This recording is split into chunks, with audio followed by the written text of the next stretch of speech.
햄버거병 논란이 확산되면서 불안감을 호소하는 사람들이 빠르게 늘고 있습니다. 햄버거에 이 공포증을 뜻하는 단어 포비아가 붙어서 햄버거 포비아라는 용어까지 등장했는데요. 이번 사태의 핵심 쟁점과 궁금증 정리해봤습니다.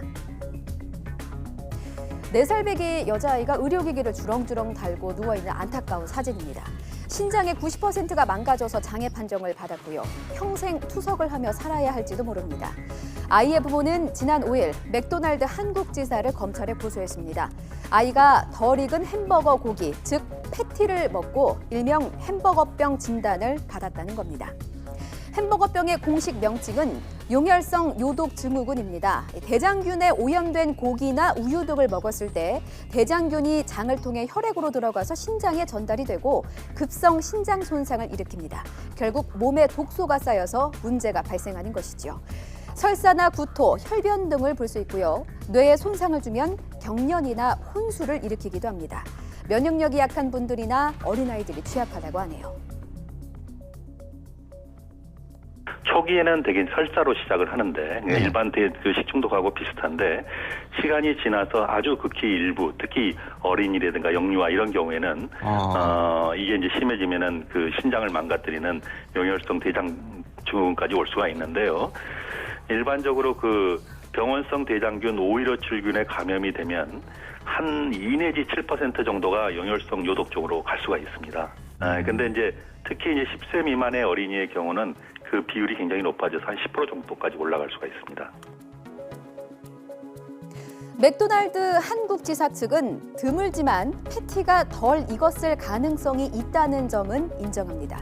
하지만 자체 추적 조사에서 이상이 발견되지 않았다면서 검찰 수사에 최대한 협조하겠다는 입장입니다.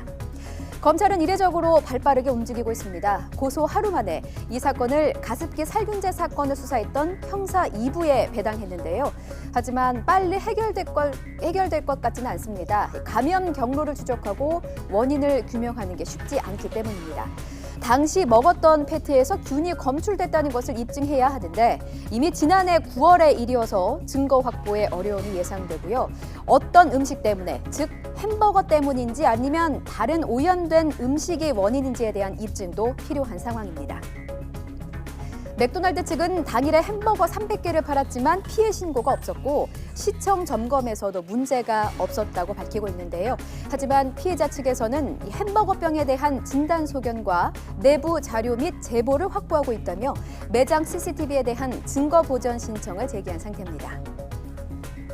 시청자들은 혼란스러우실 겁니다. 아이들이 좋아하는 햄버거 과연 먹여도 되나요? 막연한 공포는 오히려 독입니다. 제대로 된 질문은 어떻게 먹어야 되나요가 아닐까요? 전문가 의견 들어보겠습니다.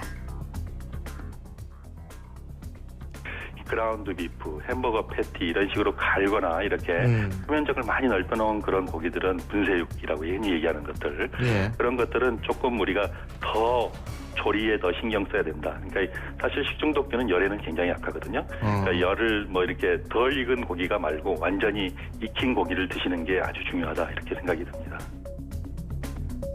네, 한마디로 이 스테이크 같은 통고기보다 다져서 만든 고기가 더 위험하다는 건데요. 다행히도 대장균은 75도 이상의 열에서 죽습니다.